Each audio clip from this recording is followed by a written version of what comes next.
Okay, welcome back. This is video number 3. So quality is key. Now that you understand how Pinterest works and what type of people use it and their frame of mind and the culture and all of that, let's talk about the images that go to these boards. So images and other visual content must be extremely high quality. Why? Because if you think about it, you are literally competing against thousands of other high quality images. So looking amateur or just throwing up an image just to do that is not a choice. Because if that's the case, your image is going to be ignored. In fact, you need to know how to create high quality images. If you analyze thousands of Pinterest posts and images, and the images that are being pinned, you realize they have something in common. And that commonality is that they are high quality images. And not only that, they literally grab people in. They have a call to action. They have specific elements, which we'll talk about at a later video when we talk about the anatomy. Now, you can either do this yourself by taking a photography class. In fact, a lot of people that we have noticed that have done really well, they have said that they have gone to take photography classes, they have gotten a really good camera, and they've learned how to take different angles. Now, if that's not something that you really want to do, then of course you can purchase royalty-free stock images from bigstockphoto.com, which is essentially a humongous database of images where you can literally find images of any niche. So if you're looking for images for a baked potato or a chicken parmesan dish, you are more likely to be able to find that on these sites. Now, there are other free sites like pixabay.com or unsplash.com, and you can use these sites to get these images and then of course use an image editor later down the road to make it look good. Now, we recommend that you do all of this later once you figure out and understand what each image should contain. So it's not about just slapping a bunch of images or downloading them from royalty-free stock sites and then uploading them. It's a matter about getting these images and then, of course, using an image editor, which we'll show you later on how to make it look more fancy. Or you can also hire somebody to do it for you. So if you have products that you're selling, then you can actually send these products to somebody who is a professional product photographer.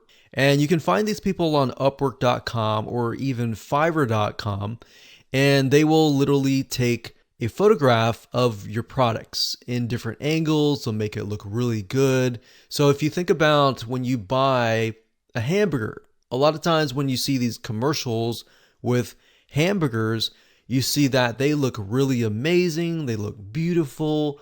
But then when you get the hamburger from the restaurant, it looks nothing like it. So these product photographers really know how to make your product stand out and look really appealing, enticing, and it's something that people want to click on.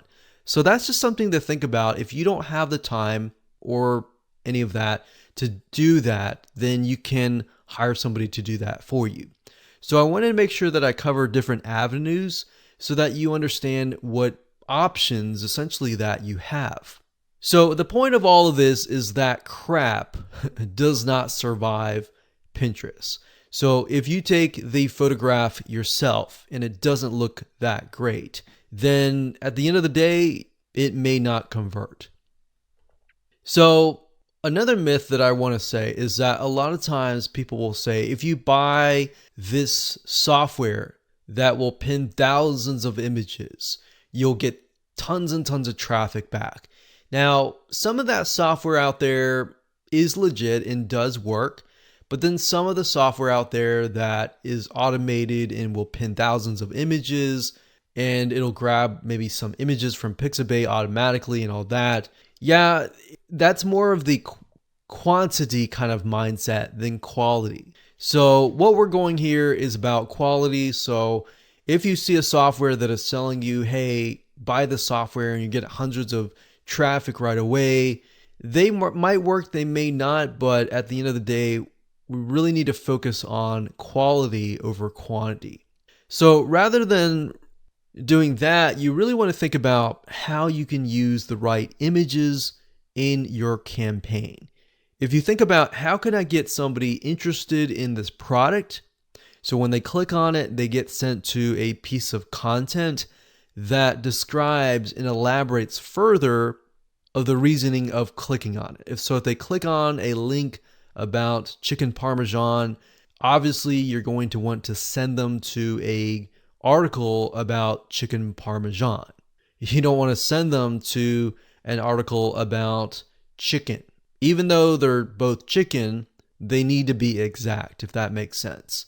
So maybe you can send them to a video on how to make chicken parmesan, and you show them how to make it, but you talk about the ingredients, but you don't go in depth. So you say, if you want to get this recipe or the secret recipe, or you want to get some bonus videos and this recipe, sign up here on this free list, and you can give it to them. And if you can imagine, you will attract somebody, you'll build a list of people who are extremely targeted.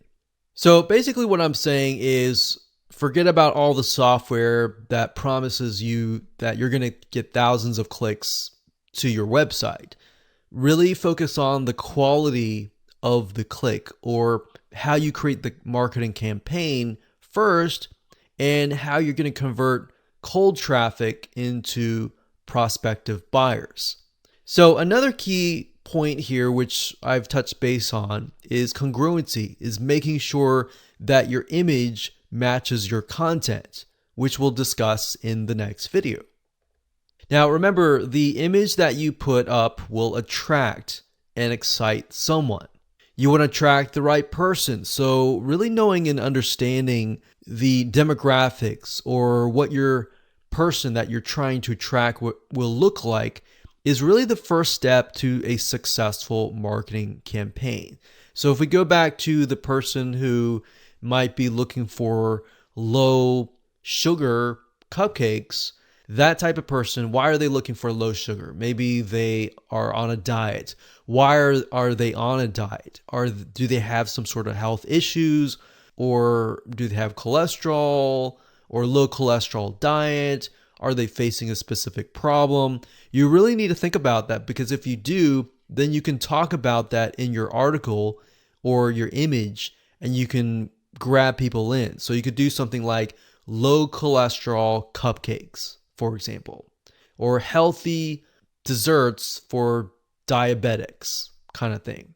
So you know when you attract that type of person, they are maybe going through diabetes or low cholesterol, or specific reasoning. And because of that reasoning, you're able to talk with them, you're able to gain their trust. And in the article, you could say, hey, here's some low sugar cupcakes for diabetics and all that. And that way you can relate to them on a deeper level. So maybe in the article, in the opt-in, in the autoresponder series, you can literally talk to them and say, hey, being a diabetic is hard because you can't eat certain foods, but I want to say that there's certain foods that you can eat and still enjoy life, kind of thing.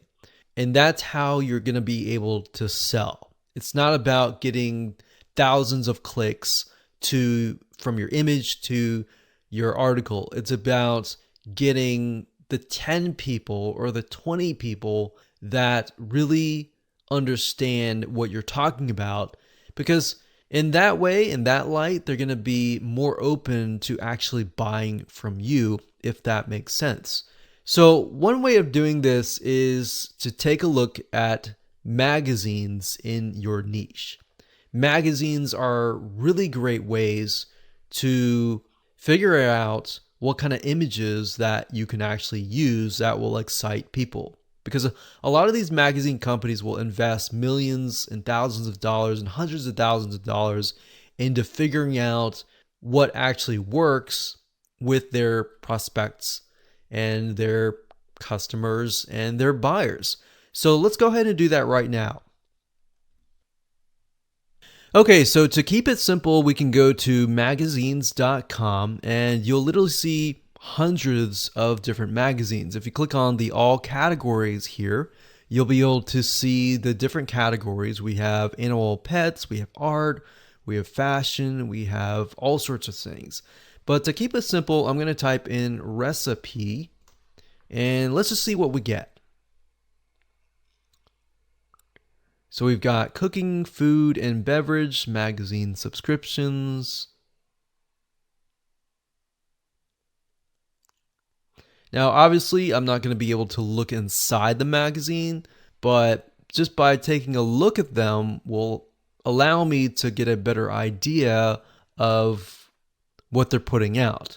Now, sometimes you can even do a reverse engineering and do a Google search on that magazine, and sometimes these sites will have websites. So that's something that we'll actually do. So All Recipes is an actual website, so we know that. But let's just go ahead and click this. So we got DIY donuts, and DIY, remember we mentioned that was do it yourself. So we already know right off the bat that people that are into allrecipes.com are people that are interested in doing it themselves. And that really matches the type of person that we're trying to track with Pinterest. Now, if we go here, let's see here. We click this. We can just click these images to kind of get an idea of the way that they have set up their images. And you can actually copy this and not actually copy exact, but get an idea of, okay, they're using plates. They're putting words on top of here. And they're putting text on the side, and that's what makes it look good. So you could do something very similar. Now let's do a search on All Recipes. We know that this is actually a website, but let's go ahead and click more info before we do that. We see here, we read this. Let's just go back to allrecipes.com.